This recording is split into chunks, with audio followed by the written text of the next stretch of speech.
This is Lewis Hart from Boxing Social in association with Betfred. Delighted today to be joined with one half of the main event behind us, John Ryder. How you doing, mate? I'm good. Thanks for having me on.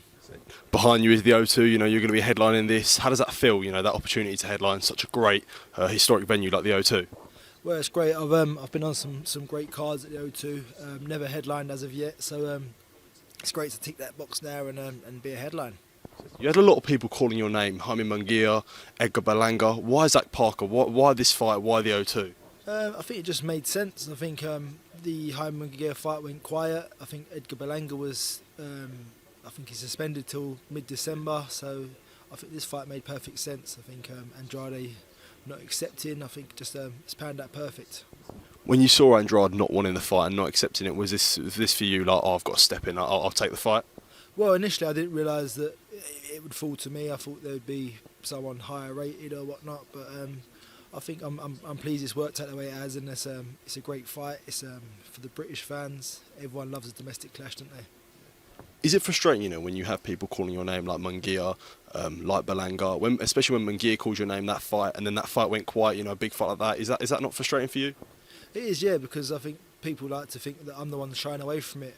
I was fully prepared to go and fight Munguia in the States. I think it was meant to be San Diego this weekend, but didn't happen. But listen, I think the best fights happen at the best time now.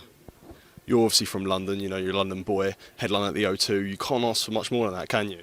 No, I mean, especially being on an away card against a home fighter, it's a great thing that it's happening in my hometown.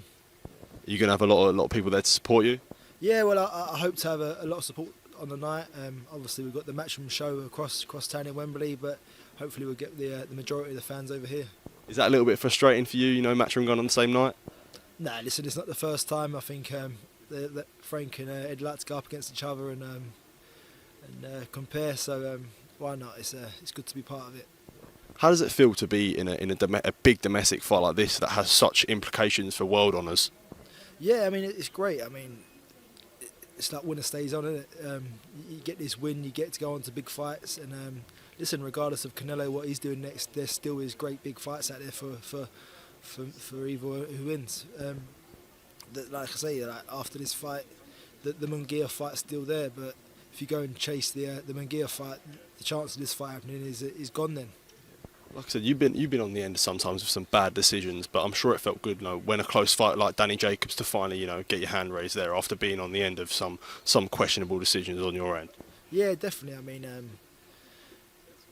it's been a lot of highs and lows in the sport, and a lot of the lows have come from tight scorecards that I feel unjustly judged on, and that I should have got the decision. So for it to go my way, when I was on the away side of the card that night on a show in London, was a good feeling.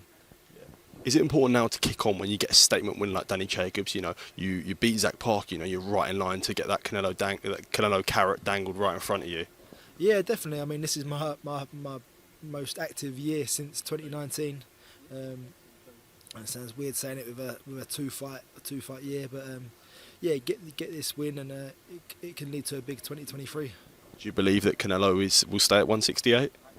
I think he will. I think the struggle was clear to see at 175. But listen, we can't hang around for him. He's obviously out injured at the moment, awaiting surgery. But I think pick up this title, and there still is big fights in the 168 division for us. Eddie Hearn said multiple times that he wants to bring Canelo to the UK. He said that John Ryder is the perfect fight to bring Canelo to the UK. What's it like dealing with that pressure and, you know, having your name with Canelo coming over to the UK? Listen, it's great. I've spent 2 years chasing Canelo around the world. The potential of being a standby if someone falls ill during COVID time. So it'd be nice to obviously mix it with him. He's a great fighter. He's been a great ambassador for the sport. But I'm on my journey now, and I can't hang around for him. I've got to do what's in front of me. What did you make of his fight versus Golovkin?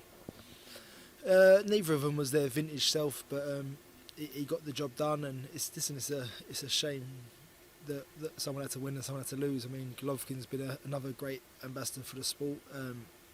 Age is not on his side now, but I think he's still got a job to do at 160, so hopefully he can get some more good wins.